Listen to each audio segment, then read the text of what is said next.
Laïa Dabri est curieuse. Hors de question pour elle de ne se cantonner qu'à un genre d'émission à la télévision. De touche pas à mon poste au Marseillais ou au journal télévisé, il est Y à Kunpa qu'elle n'hésite jamais à franchir.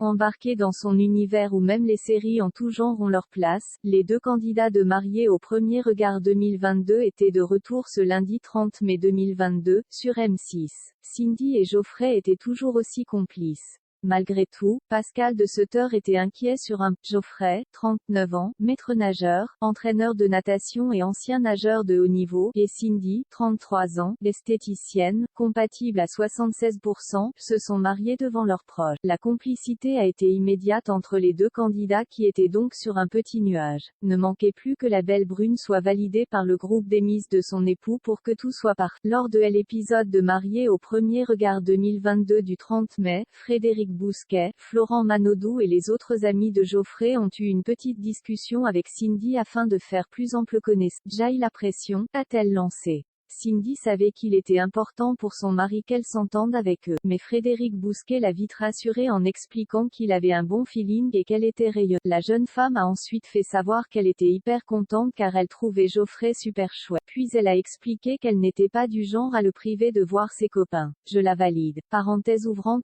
Parenthèse fermante. On a envie de la revoir et de passer un moment avec eux, a lancé Frédéric Bousquet en interview. Cindy et Geoffrey ont ensuite réalisé leur première danse, collés serrés, comme si plus rien n'existait. Un moment émouvant pour leurs proches. Ils ont ensuite enflammé la piste de danse avec les invités avant de rejoindre leur chambre. Avant de se donner complètement à lui, la jeune femme voulait apprendre davantage à connaître son cher étant. Un avis partagé par Geoffrey, c'était naturel, beau, intense et émouvant, a confié le charmant brun le lendemain.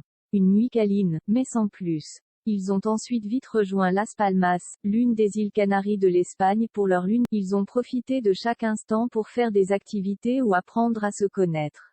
Ils se sont même tatoués pour se souvenir de ce moment. Mais Pascal de Sutter craignait que tous deux ne basculent dans la fringe. Lors de la dernière soirée, Geoffrey n'a pas caché qu'il appréhendait le retour à la réalité. Notamment parce qu'il habite à Marseille et elle à Grasse, 2 heures de route, ou qu'ils ont des emplois du temps chargés.